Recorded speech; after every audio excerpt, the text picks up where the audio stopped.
జనగామ జిల్లా బచ్చన్నపేటలో నాటి కన్యాశుల్కాన్ని తలపిస్తున్న ఘటన వెలుగు చూస్తుంది. 20 లక్షల అప్పు తీర్చేందుకు 18 ఏళ్ల తన కూతురుని 45 ఏళ్ల వ్యక్తికి కట్టబెట్టారు. ఓ సవతి తండ్రి 1 లక్ష రూపాయలు అప్పు కావాలని వెళ్లిన యువతి తండ్రిని అప్పు ఎంతైనా తీరుస్తానని చెప్పి కూతుర్ని పెళ్లి చేయాలని ప్రశాంత్ రెడ్డి కోరినట్లుగా తెలుస్తోంది. దీంతో అప్పు తీర్చేందుకు తన కూతుర్ని ప్రశాంత్ రెడ్డికి బలవంతపు పెళ్లి చేశారు. అయితే స్నేహితుల సహాయంతో ప్రశాంత్ రెడ్డి నుండి తప్పించుకొని వచ్చిన యువతి హైదరాబాద్ లో మహిళా కమిషన్ ను ఆశ్రయించింది. దీనిపై మరింత సమాచారం మా కరెస్పాండెంట్ తిరుపతి అందిస్తారు. రైట్ తిరుపతి, చెప్పండి.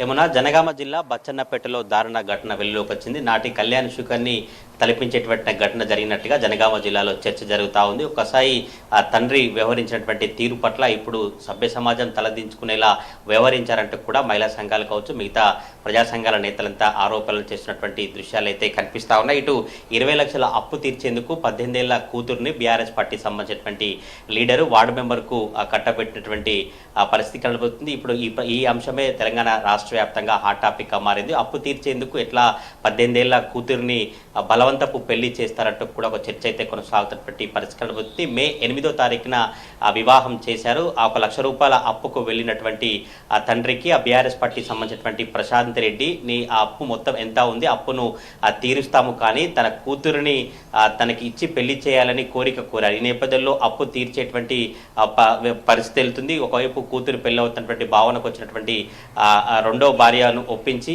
ఈ తండ్రి ఈ పెళ్లి చేసినట్టుగా తెలుస్తా ఉంది. బలవంతపు పెళ్లి చేసినటువంటి నేపథ్యంలో స్నేహితుల సహాయంతో అమ్మాయి హైదరాబాద్కు వచ్చింది. హైదరాబాద్కు వచ్చి మహిళా కమిషన్కు ఫిర్యాదు చేసింది. పూర్తిగా ఏమేమి జరిగింది, ఎప్పుడు వివాహం చేశారు, వివాహం చేసినటువంటి కారణాలంటే కూడా పూర్తిగా అంశాలను ఆమె మీడియా ముందు వెళ్ళబుచ్చి ఆవేదన వ్యక్తం చేస్తూ రోధిస్తున్నటువంటి ఆ పరిస్థితి కనిపిస్తుంది. కేవలం అప్పు తీర్చేందుకు 20 లక్షల రూపాయల అప్పు తీర్చడం కావచ్చు, 1 లక్ష రూపాయల అప్పుకు వెళ్ళినటువంటి నేపథ్యంలోనే బీఆర్ఎస్ పార్టీ సంబంధించిన ప్రశాంత్ రెడ్డి బలవంతపు పెళ్లి చేసుకొని కాపురం చేసేటువంటి ప్రయత్నాన్ని కొనసాగిస్తారు. ఆ ప్రయత్నాన్ని నేను తప్పించుకొని స్నేహితుల సహాయంతో హైదరాబాద్కు వచ్చి మహిళా కమిషన్కు ఫిర్యాదు చేశాను. మహిళా కమిషన్ స్పందించి తనకు న్యాయం చేయాలంటూ కూడా ఆ బాధిత యువతి అయితే ఆవేదన వ్యక్తం చేసినటువంటి పరిస్థితి కనబడుతుంది. మహిళా కమిషన్ ఇప్పటికే జిల్లా ఎస్పీ కావచ్చు, జిల్లా అధికారులు, కలెక్టర్ కూడా ఒక విచారణ జరిపించి సమగ్ర నివేదిక అందజేయాలన్నట్టుగా విచారణకు ఆదేశించినట్టుగా తెలుస్తా ఉంది. ప్రస్తుతం ఇప్పుడు ఇదే అంశం జనగామ జిల్లాలో కావచ్చు మహిళా కమిషన్ సంబంధించినటువంటి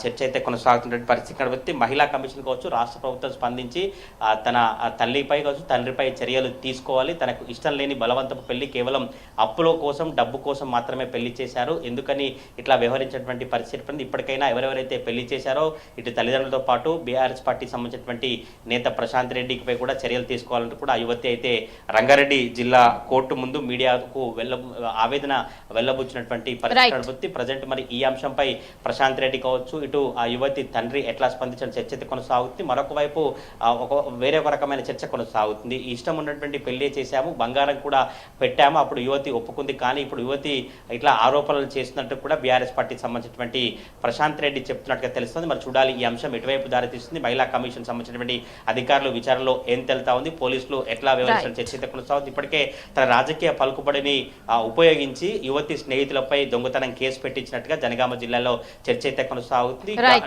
గతంలో